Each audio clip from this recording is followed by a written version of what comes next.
First, the highlights. Lagos State Government urges owners, developers of buildings to regularize their documents within 90 days. House of Representatives expresses worries over rate of kidnapping in schools, insecurity across Nigeria. On the foreign scene, Russia launches missile drone attack on energy facilities across Ukraine. And in sport, Perigos to depart Nigeria for Mali ahead FIFA Under 17 Women's World Cup. Now the details. I am John Omoaka.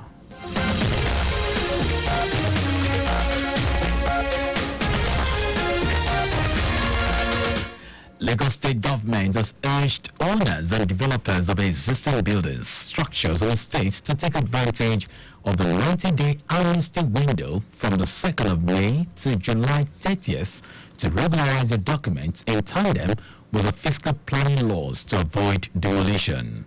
Commissioner for Fiscal Planning and Urban Development, Omoaka, stated this at the ministerial press briefing in Alausa with a charge on residents to also desist from encroachment of right-of-way to make the development of the state to a model smart city desirable.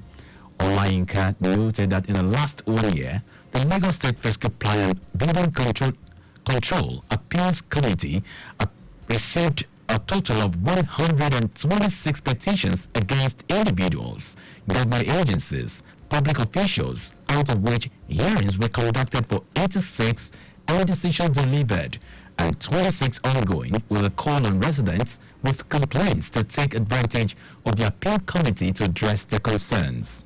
The commissioner also stated that the ministry in the period under review carried out vigorous sensitization campaigns and stakeholders' engagement, especially on urban regeneration initiatives of the state government and a master city model plan in line with the Things Plus developmental agenda. Therefore, I solicit the continuous cooperation of the general public to adhere strictly to the physical planning laws of the state by following the standard steps for the planning and construction of buildings, in addition to promote safety, orderly, livable, and sustainable environment for the wellness and well-being of our people. On his part, Special Advisor to the Governor on AGIS and Urban Development, Olatile Babatile, noted that efforts are ongoing to formulate a new building code for Lagos in collaboration with key stakeholders.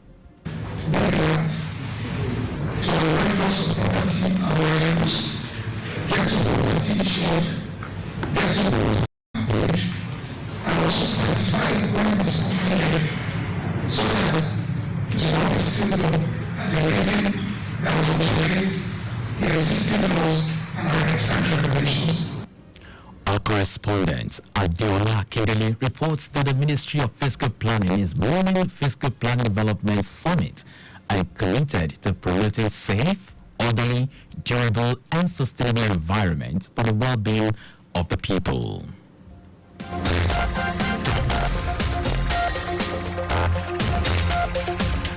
Lagos State Government has made 41 arrests, prosecuted 35 people, and 29 were convicted within the last 1 year for vandalization and theft of power infrastructure across the state. Commissioner for Energy and Mineral Resources, Abiodun Ogunleye, who stated this at a ministerial press briefing at Alausa, stated that 6 cases were still ongoing, while intensifying efforts to continuously engage stakeholders on the need to protect public infrastructure.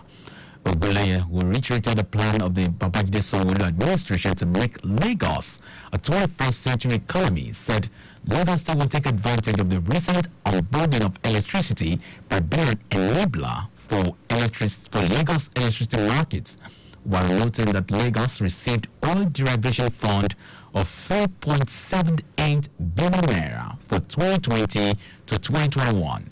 The commissioner noted that the oil well has some challenges since 2022, which made it unable to produce for now, thereby stopping the fund from the federal government. We have affordable and creating a clean electricity market that will have 25% of its output from renewable resources. We are providing decent work environment and ensuring that the city is growing. Based on what we have done and what we are still going to experience the next couple of months, you will see us empower innovation and infrastructure.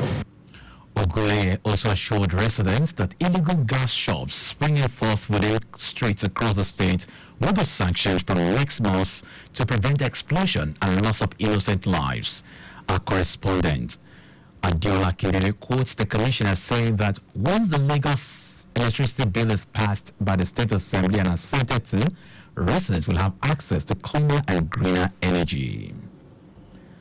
Officers of the Lagos State Neighborhood Safety Corps has appropriated a road infrastructure vandal who was removing road light indicators on a newly constructed Third Mainland Bridge. Senior Special Assistant to the Governor New Media, Jabril Gawat, made this known to newsmen at Alausa.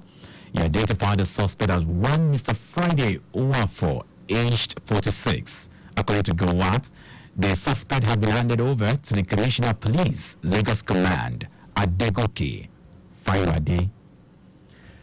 The army has withdrawn its troops from Omoaka community in Delta State nearly 3 months after the killing of 17 soldiers. Delta State Governor Sheriff Oborewuri expressed appreciation to President Bola Tinubu and the military high command for the withdrawal of troops from the troubled Okwama community in Ugeli South local government area. Oborewuri assured all debtors and residents of the state that this administration is irrevocably committed to enhanced peace and security in the state as contained in your agenda.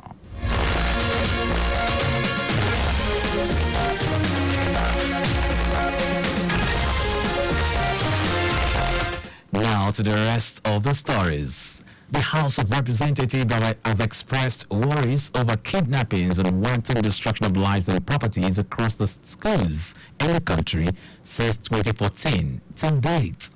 The House's resolution mandated the House committees on Army, Air Force, Navy, Police Affairs and Defense to interface with all security chiefs to identify how best to secure schools and provide immediate lasting solutions to the security challenges in the country.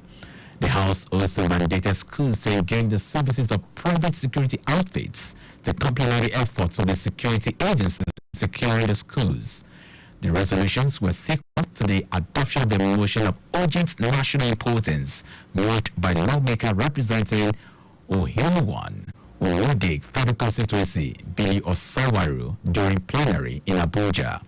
According to Osawaru, students are no longer safe even in their schools, especially in places like Borno, Nasarawa, Niger, Zamfara, Katsina, and Kaduna states. The federal government has pledged commitment to improve pension management and enhance retiree well-being. Minister of Finance and Coordinating Minister for the Economy, Wayedun, said this during a working visit to headquarters of the Pension Transitional Arrangement Directorate, PTAD, in Abuja. Edun underscored the importance of strong public finance governance, stating that the resolve is to ensure that the systems managing pension funds are not only robust and efficient, but also aligned with the broader economic goals of transparency and accountability. Now to foreign news. Russia has launched a massive early morning missile and drone attack on energy facilities across Ukraine. More than 50 missiles and 20 drones were used in the attack. It marks the latest in a string of Russian attacks on Ukraine's energy grid, which Moscow insists is a legitimate military target.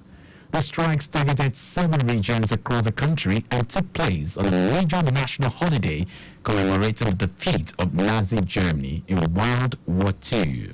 Meanwhile, Russia's Defense Ministry said its attacks were in response to Ukrainian strikes on their energy facilities. While Ukraine has targeted several Russian oil facilities in recent weeks, Russia has bombarded Ukrainian power plants ever since the start of winter in 2022. Now sports.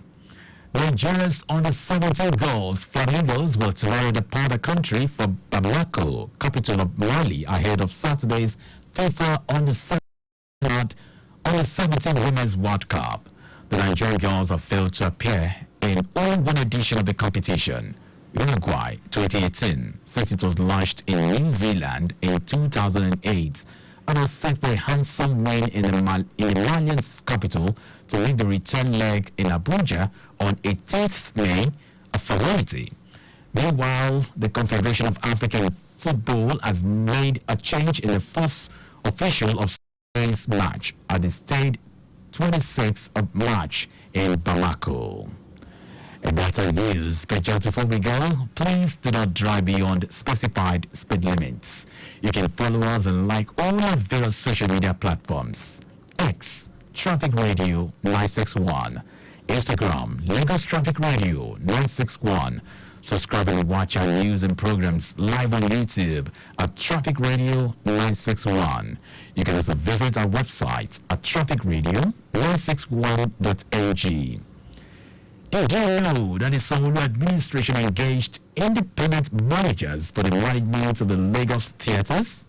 You can get more details on the Lagos State Government website. To end the news, here are the highlights of the major stories.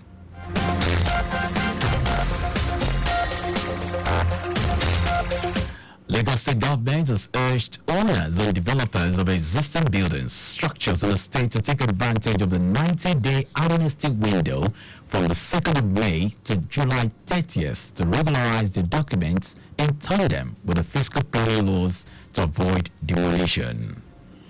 The House of Representatives have expressed worries about kidnappings and wanton destruction of lives and properties across the schools in the country since 2014 till date.